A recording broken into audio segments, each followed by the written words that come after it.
How to edit info on Happn. Hello and welcome to Quick Guide. I'm up with another quick and easy tutorial video on how you can edit your info on your Happn account. For that, open any browser and at the search bar type happn.com, the official website of Happn.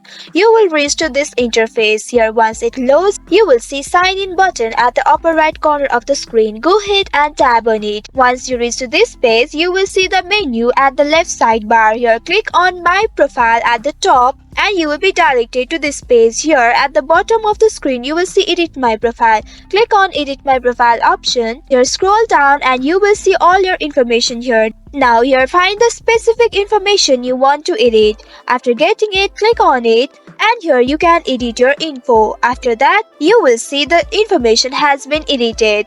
So in this way you can edit your other informations on your Happn account. That's all for today's video. Thanks for watching till the end. If you found this video helpful, don't forget to like, share and subscribe the channel. Also hit that bell icon to get notifications on more such helpful tutorials. See you in next video. Stay connected.